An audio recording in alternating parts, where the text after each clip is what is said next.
Letters of John Nelson Darby, Volume 1, Letter 192E, of 1031. p. 492, R. T. Grant, Beloved Brother, as regards your hard questions, I am not disposed to be wise above what is written. It was the old patristic doctrine, but with every imaginable notion tacked to it. It issued in the limbo patrum, or as now expressed, the opening of the kingdom of heaven to all believers, but I humbly think they, nor our friends who speak of it, know nothing about it. At any rate, I do not. People like to speak of mysterious things about which we know nothing. We can dogmatize ecclesiastically or hereticize conveniently. Where was Samuel, and Lazarus, may be settled by both, because God has said nothing. That Christ's soul went to Sheol I believe from Psalm 16. The womb is called the lower parts of the earth in Psalm 139, which makes it more mysterious still. That Christ went to paradise and took the thief there as a place of blessedness with himself is certain. Sheol is too vague to say anything. In Numbers 16:31, they went alive, body as well as soul, into Sheol. In Isaiah 14, the poetical allusion is to the grave, they rise from their thrones to meet him. But there, and in Amos 9:2, it is from burying or swallowing up de facto looked at as on the earth. So in Psalm 49 verse 14, they lie in Sheol like sheep, their beauty shall consume in Sheol. Yet Psalm 16, thou wilt not leave my soul in Sheol. Here we have New Testament interpretation that his soul was not left in Sheol, nor his flesh saw corruption. But here, as far as it goes, his coming out was in resurrection. I say as far as it goes, for only the fact is mentioned. Still verse 31, Acts 2, speaks pretty plain. So it is identified with Bor, the pit, in Isaiah 38 verse 18. In Luke 16, Jewish forms of thought, I admit, the rich man is in Delta and Abraham afar off, and there was a great gulf between. This as to state of fathers.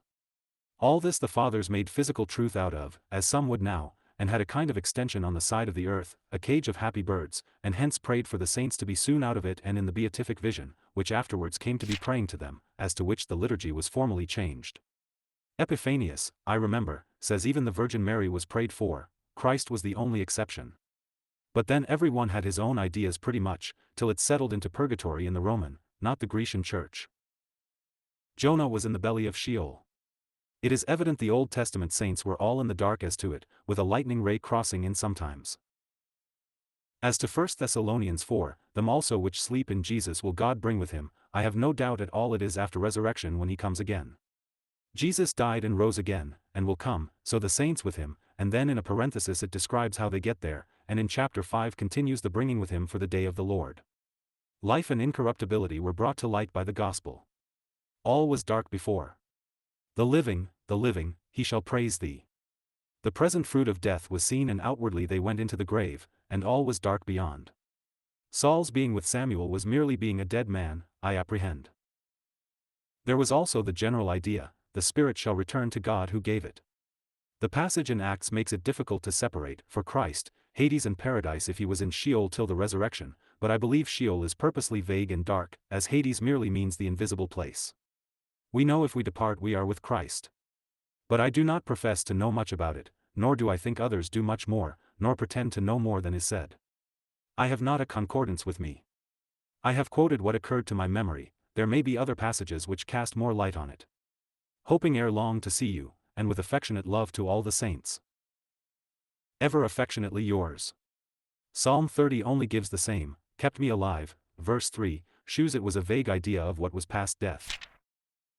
As to Sheol, to see how vague it is in Scripture, see Genesis 42 verse 38, 44:29, 31. 1 Kings 2 verses 6 and 9. Job 11 verse 8 seek. Psalm 86 verse 13, 141:7. Isaiah 14 verse 11, 28:15, 18. It meets sight at the grave, and all is dark and silent beyond. Job 7 verse 9, where nothing is seen beyond, Job 14 verse 12. Yet we have, the lowest hell, where lowest is lowest part. So Deuteronomy 32 verse 22, same as lower parts, of earth, only singular, Job 17 verse 13. As to lower parts, of the earth, you have these of Sheol, and some of the earth, Psalm 63 verse 9, 139 verse 15, Isaiah 44 verse 23. It is most common in Ezekiel 26 verse 20, 31:14, 16, 18, 32:18, 24. There is also Psalm 88 verse 6, lowest Sheol. 51292e.